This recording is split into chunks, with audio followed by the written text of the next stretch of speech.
Nurtilek çapkan Gülsarı taptamay Kırgız tulpары деп мына Nurtilek'tin külük atını tartып atабыз бүгүн. Kimge жақса шалып байланыш көрөсүздөр. Менин улактарымда толтура бунун чуркуп аткандары. Өз Ақтоғуктун аты эле Кайрыл Ақтоғукка сатылып быйыл барсам дагы Ақтоғукта чуркуп атыптыр. Мына Nurtilek жүрөт ортодо. Nurtilek өзүнүн атында. Nurtilek кайра сал Nurtilek. Мына кылыч ана эңилип аткан кылыч окшойт. Kılıç kotarıp otur. Aldı şey. Nurtilek дагы ортодо. Ora kokta öte kok sportu kava. Doni. Nurtilek sal arlatıp. Ano? Sakiteng arkan.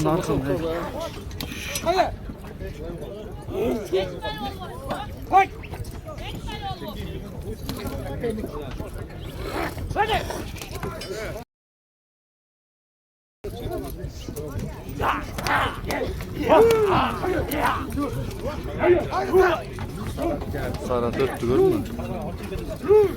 Hayırlı sarakta. Demeniki de Ақтоғук'ta. Yaz. Osman kimdi айлантырып атасың Osman? Өз Ақтоғуктун аты эле Кайрыл Ақтоғукка сатылып быйыл барсам дагы Ақтоғукта чуркуп атыптыр. Nurtilek келиним маалыматыны берели Gülsarынан. Алейкум ассалам. Жакшы жаңасы яка. Şu ulagı var. Daha jakşı yakan. Özüm tawatam.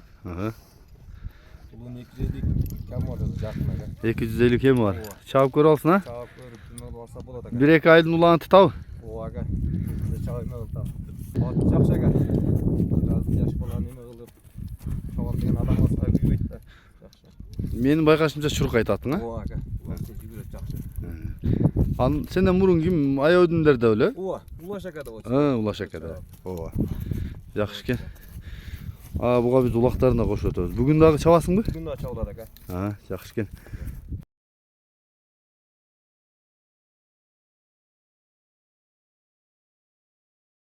Жаман күлүк атабына сара.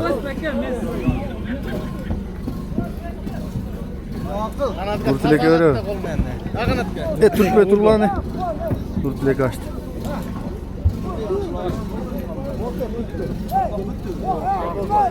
Gelin sen kim mi? Evet. Koy. Koy. Az olsun da dur. Ekine kalk etti. Kısta.